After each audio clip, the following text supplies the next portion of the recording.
ठाणे शहरातील गोखले रोड परिसरातील गावदेवी भाजी मंडई येथे गुरुवारी पहाटे भीषण आग लागल्याने मोठी खळबळ उडाली.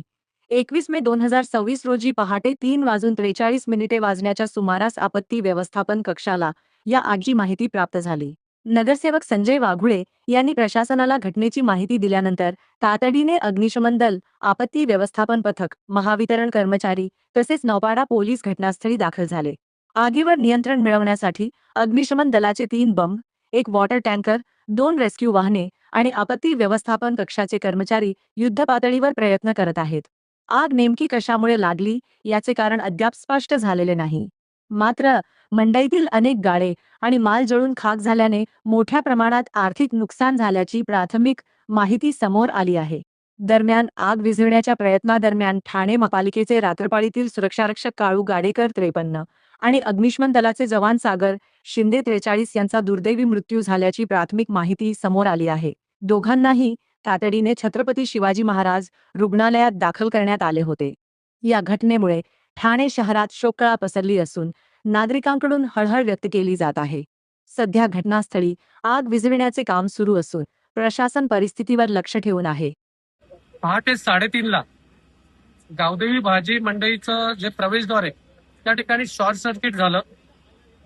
गावदेवी मैदानाच्या वाहनतळामध्ये जी कामाला मुलं आहेत त्यांनी मला फोन केला बरोबर 3:30ला आणि त्याच्यानंतर फायर ब्रिगेडला फोन केला. फायर ब्रिगेड एक 10-15 मिनिटाच्या फरकाने फायर ब्रिगेड आलं आणि 155 ओटले आहेत तिथे भाजी मंडईमध्ये ओटले आहेत. त्याच्यामध्ये 50%च्या वरती कपड्याची दुकानं आहेत, चपलाची दुकान आहेत आणि ही आग कपड्याच्या दुकानाला आग लागल्यानंतर तशीच आग वाढत गेली आणि सर्व कपड्याची दुकानं ही जळून खाक झालेली आहेत. दुर्दैवाची बाब अशी आहे की आमचे महानगरपालिकेतले 2 कर्मचारी, एक गाडेकर म्हणून, काळू गाडेकर म्हणून आहे सुरक्षा रक्षक आणि सागर शिंदे म्हणून अग्निशमनचा कर्मचारी, यांचा दुर्दैवी मृत्यू झालेला आहे. फायर ब्रिगेडचे कर्मचारी या ठिकाणी सर्व बाजूने आलेले आहेत आणि त्यांनी आग आता आटोक्यात आणलेली आहे, परंतु प्रचंड नुकसान झालेलं आहे. त्या ठिकाणी जे व्यवसाय करणारे गाळेधारक आहे कमीत कमी एका दुकानदाराचं 5 लाखाचं नुकसान झालं असेल, असं जवळजवळ 155 गाळेधारकांचं नुकसान झालं. त्यामुळे फायर ब्रिगेडच्या कर्मचाऱ्यांनी आता आग आटोक्यात आणलेली. माझी एक प्रशासनाला विनंती आहे की आमचं महानगरपालिका स्थापन झाल्यानंतर जवाहरबाग अग्निशामक केंद्र जे होतं दादोजी कोंडवच्या इथे ते हलवण्यात आलेलं आहे. ते तात्काळ त्या ठिकाणी परत पुन्हा चालू करण्यात यावं, कारण स्टेशन परिसरामध्ये 6-7 लाख लोक ये जा करत असतात. या ठिकाणी मोठी हॉटेल आहेत, कमर्शियल ऑफिसेस आहेत. फायर ब्रिगेडला पोहोचायला नितीन कंपनी आणि बाळकोमोरला पोहोचायला या ठिकाणी अर्धा तास लागतोय आणि पूर्वीचं जे जवाहरबागचं फायर स्टेशन होतं ते तात्काळ त्या ठिकाणी आणण्यात यावं. पहाटे 3 वाजता मला पेपरवाल्याकडनं एका कॉल आला की असं आहे, आम्ही नॉर्मली नौपाडा रक्षक म्हणून ऍक्टिव्हिटी करत असतो. 3:10 3:15 मी इथे आलो. तोपर्यंत आम्ही आपत्कालीन आणि फायर ब्रिगेडला कॉल केले होते. त्यांच्या गाड्या यायला थोडा विलंब झाला. त्याचं कारण असं आहे की जे जवाहरबागचं जे फायर स्टेशन आहे ते आता शिफ्ट झालंय रुस्तमजीला, म्हणजे बाळकुंडला. त्याच्यामुळे तो जो काय थोडा विलंब झाला त्याच्यामुळे अर्थातच आग ही जास्त पसरत गेली. आणि आपण जर बघाल तर गावदेवी भाजी मार्केट हे संपूर्णपणे म्हणजे त्या आगीमध्ये भरपळून निघालेलं, बेचिराग झालं.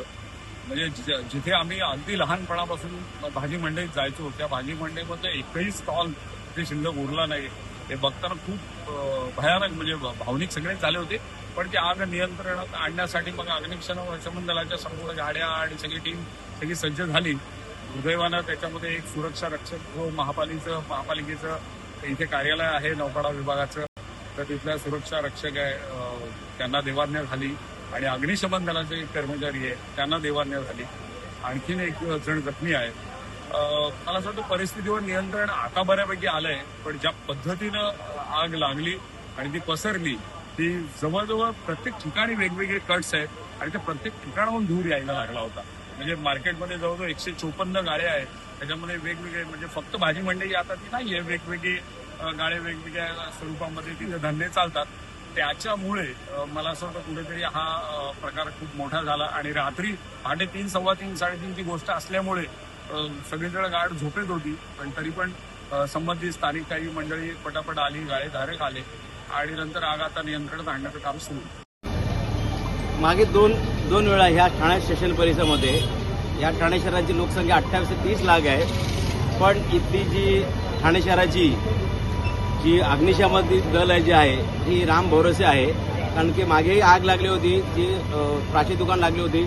या ठिकाणी गाडी 1 तास उशिरा पोहोचली होती आणि स्टेशनला पण सटीवरती आग लागली होती, तेव्हा गाडी उशिरा पोहोचली होती. आणि आज पण जी आग लागलेली आहे ह्या ठिकाणी पण गाडी साधारण 25 मिनिटं उशिरा आलेली आहे. आणि ह्या संदर्भात आम्ही फायर ब्रिगेडला आम्ही पत्रव्यवहार केलेला आहे आणि आम्ही जी मागणी केलेली आहे की आता हे जे स्टेशन जे आहे हे स्टेशन जे रुस्तमजी ह्या ठिकाणी गेलेलं आहे, बाळकुम या ठिकाणी गेलेलं आहे आणि ठिकाण 4 किलोमीटर असल्यामुळे तिथे ये जा करायला कमीत कमी एक 15 ते 20 मिनिटं उशिरा होतो, साधारण अर्धा उशिरा होतो.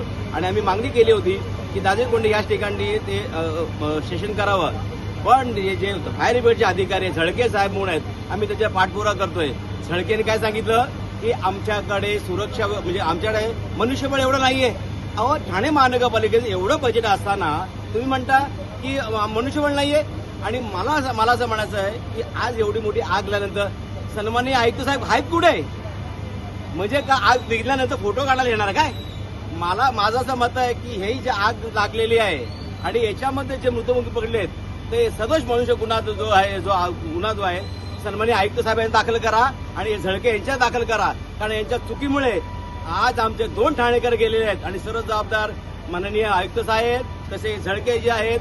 आणि आम्ही आज तुमच्या मत सांगतोय की आम्ही जी आमची मागणी मान्य केली नाहीये, तर आज आम्ही ठाणे महानगरपालिका आवारात आंदोलन करणार आहे. आणि या ठाणेकरांच्या दृष्टिकोनातून आंदोलन करणं गरजेचं आहे. आणि ह्या ठाणेकरांना तुम्ही राम भरोसे सोडाल तर आम्ही खपून घेणार नाही, आम्ही आंदोलन करणार, ठाणेकर लढणार.